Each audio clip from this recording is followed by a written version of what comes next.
This is Assam. These are the At.ta Hills on the Burma border. A forbidding 6,000-foot barrier between the Japs in Burma and our growing forces in India. Down there are hidden American outposts scattered through the hills. This is one. Call it Station X. Advance eyes and ears of the 10th Air Force, standing a constant watch for marauding Jap bombers winging over the At.tas, trying to get through to vital Allied bases in India. Although sometimes the Naga tribesmen wander by to trade food for a couple of empty cigarette tins, the 8 men at X are alone. Time hangs heavy. But even while doing the countless personal chores which fill their daylight hours, each man has learned to keep eyes and ears keyed every second for the telltale drone of Mitsubishi motors in the distance. Even the dog is a terribly important part of every day. Each soldier who starts the tough trek inland to an outpost hitch has volunteered to go, even though there's not a chance in a million of a DSC or Silver Star in this kind of work. At first, the trip's easy, going up by jeep until civilization quits and jungle takes over. GI equipment swings onto elephant back, and off they go again, punching up through the banyans and bamboos, deeper into the wild Naga country, closer up to nowhere. Then the trail ends, and natives shoulder up to push on through trackless brush. These are the headhunters, and those immense knives are used whenever they get a hankering to slice off somebody's head. But so far, GI savvy, combined with a few rupees and a little extra vigilance, have kept them friendly. And out here, that's a life and death matter. Then the long jungle trip's over and the outpost begins. Out on the real tag end of the tag ends of the line. From now on in, it's dehydrated food, unceasing responsibility to the 10th Air Force, and solitude. From now on in, the only link with civilization in the USA will be these C-47 Bananas of the Air Transport Command. The fleet which will carry every ounce of every single thing the GI hermits will get. Before the biscuit bombers skim in low over the bamboo tops on their schedule, the outpost soldiers have been setting up the important indicator panels and whipping wind drift brush fires into shape. By the time the plane dips down for business, they're really excited. Maybe up there in the C-47, this is just another one of the old milk runs. Below, it's a lot more.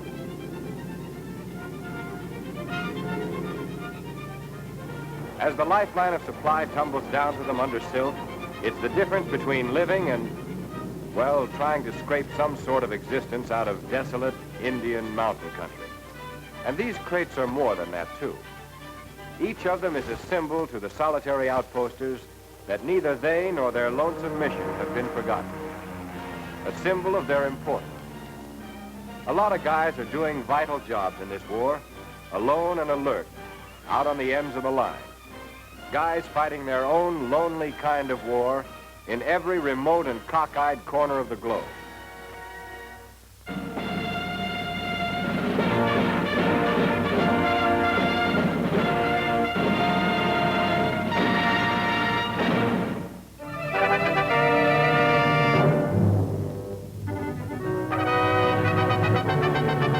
This morning, in the time you spent brushing your teeth, planes of the Air Transport Command were busy flying a distance of 5,000 miles. Right now, in the time you spend looking at this issue of the Screen magazine, your air transport planes are flying a distance equal to twice around the world. And between this minute and this same time tomorrow, they will have carried their cargoes 120 more times around the world. This was our Navy when we entered the war. 1,076 ships, combat and non-combat. Many of these ships have since been sunk. The Pacific, the Atlantic, the Mediterranean. Question: how many ships do we have today? Answer: 14 times as many as we had when we started, thanks to the men and women working in United States shipyards. Here's one for the books about your ally, China. The pay of a private in the Chinese Army is the equivalent of 52 cents a month. He has been fighting the Japanese for 6½ years. In these 6½ years, the Chinese soldier has earned $40.56 and the respect of the entire civilized world. In all U.S. Army posts, one of the most serious problems is fire. Of all the fires that cause damage in U.S. Army posts, 17% are started by, guess what? Soldiers smoking in bed. A very interesting figure. Yow! And that ain't no exaggeration!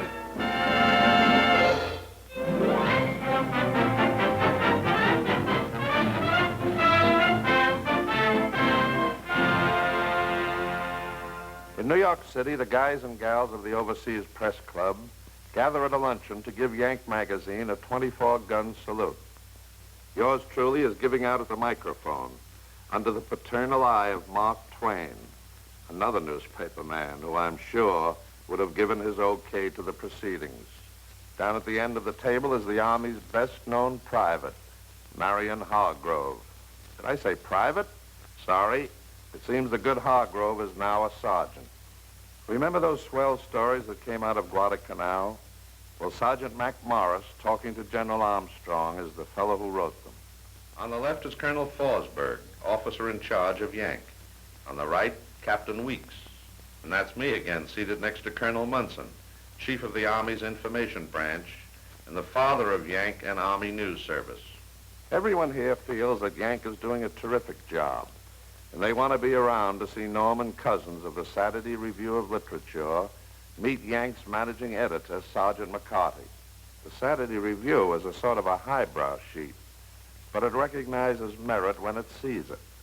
And that's why Mr. Cousins is presenting Yank with an award for its distinguished services to American letters. For Yank magazine is one of the best jobs in journalism to come out of this war. And the reason begins right in the New York office. It's for enlisted men. It's run by enlisted men. Here are the fellows who handle the weekly message center department, so popular in North Africa when I was there. This is Sergeant Hofella, who selects the pictures that populate the barracks walls from Alaska to the Persian Gulf. No. No. Ah, that's better. Much better. In fact, just what the doctor ordered. This is Sergeant Jack Scott, whom I first met in England, where he was learning to qualify as an aerial gunner. Later, he flew with the 8th Air Force over Germany and told Yank readers what it was like. And this is Sergeant Brody, who was in the South Pacific. Before he drew the enemy, he had to fight him. Perhaps that's why he's become one of the top illustrators in the country. Yes, you guessed it, Sergeant George Baker, creator of the most popular comic strip character in or out of the Army. George, where do you get your ideas for Sad Sack? Well, some of this stuff has happened to me, just as soon as it can happen to any GI. At.2, Sergeant George Myers scooped the world for Yank, while at Kiska, he was on hand to interview Colonel Verbeck of G2. Colonel Verbeck, I understand that you have in your possession certain documents which throw some light on the Japanese evacuation of Kiska. What if you'd be good enough to give us a translation of any of these documents that you happen to have at hand? Well, we have the general evacuation order, and we have certain other fragments which throw light on the evacuation, and after all the documents have been found, I believe we'll have the entire story. But New York, as I found out after a talk with the boys, is only the home base for Yank. From here, 2 overseas editions are sent to Alaska and Greenland, and mats are prepared for Yank's 10 overseas bureaus. Special arrangements with the Air Transport Command make it possible for each edition to get their material in record-breaking time. Every bureau has its own staff which is responsible for printing an edition in its area, and which adds local stories and pictures that it knows will be of special interest to their particular readers. Yank is not only read globally, but it's written and printed globally, too. Not that getting out any of these editions has been a snap. There are always problems when it comes to getting a press. The Middle East edition I found out when I was there is printed in Tel Aviv on a German-made press, which is owned by Arabs, remodeled by a Jewish refugee, and finally rebuilt by Army engineers. Before the war, it was used only to print grapefruit wrappers. But neither this nor any other overseas edition has ever missed its weekly deadline, nor has a Yank production crew ever failed to produce an issue in a new area, no matter what obstacles had to be overcome. And take it from an old newspaper man, that's something. But it isn't all, nor is it the reason for Yank's huge circulation and the 1,000 letters it receives every week from soldiers and sailors. The real reason, as I found in England and in North Africa, was that Yank gives the fellows a chance to sound off about what's on their mind. The world over, the Yank soldier feels that Yank magazine is one of the strongest links between him and the rest of the Army. But Yank magazine can only do a part of the job of letting the GIs throughout the world know what's cooking. The other part must be done by the Army News Service, the largest news agency ever operated. And here in New York, enlisted men drawn from all theaters are working overtime to see that the American soldier and sailor is the best informed fighting man in the world. Headline news is taken from the leading wire services, while all the daily papers throughout the country are culled for sport news, Broadway rumor, and Hollywood gossip. And except for purposes of security, nothing is censored. Nothing is hoped up. Make with the facts and let the men draw their own conclusions is the policy of the Army News Service. After the news is received, it's used by Army editors throughout the world who are responsible for the editing, printing, and distributing of our many overseas newspapers. The Stars and Stripes, which is printed in Cairo. The Dispatch in the Persian Gulf Command. The Ladd Field Midnight Sun in Alaska. More than one GI returning from the Aleutians has let me know just how he feels about that bulletin board. And here's a shot of a Red Cross train in Italy. I can imagine what a little news means to a group of wounded men who haven't seen a paper or anything like it for a month. Sometimes the news is late.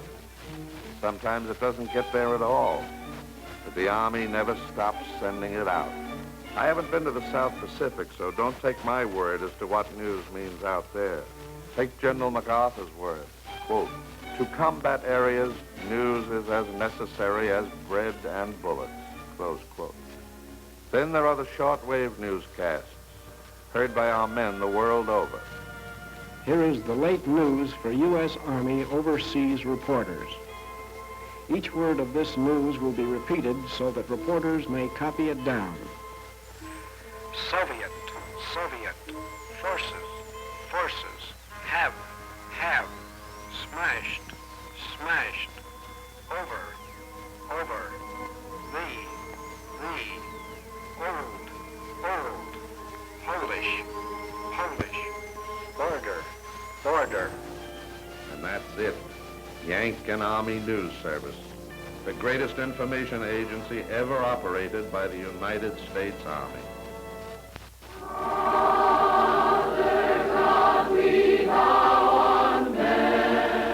Dear Army Navy Screen Magazine, we hear there's a new show back home called Oklahoma. An Army nurse out here can sing a couple of songs from the show, but she doesn't remember the words. The guys in Company K wish you'd do some of the music in the Screen Magazine. This is hello out there to the men of Company K and to all the men of the Persian Gulf Command who wish there was some way of sending the entire production of Oklahoma overseas. But the boats are still loaded with more essential equipment. So we've done the next best thing. Oscar Hammerstein and Richard Rogers, who wrote the words and the music, and the Theater Guild, who produced the show, have given us permission to play the hit tune from Oklahoma. People will say we're in love. We're dedicating it to the men of the Persian Gulf Command. I think you'll be pleased to know that the number will be played and sung for you by Phil Spitalny and the all-girl orchestra, radio's famous Hour of Charm.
I'm Vivian, and now all the girls who've been playing for you are forming a choir. As you know, everyone who plays in the orchestra and plays an instrument also sings. No, no, no, no, no, no, no, do-a-do, do-a-do. No, no, no, no, no, no, no, do-a-do, do-a-do. Don't praise my charm too much, and don't so vain at me. No, don't stand in the rain with me. People will say we're in love, they'll say we're in love, so don't take my arm too much. No, no, no, don't keep your hand in mine. Oh, your hand is so grand in mine. People will say we're in love. People will say we're in love.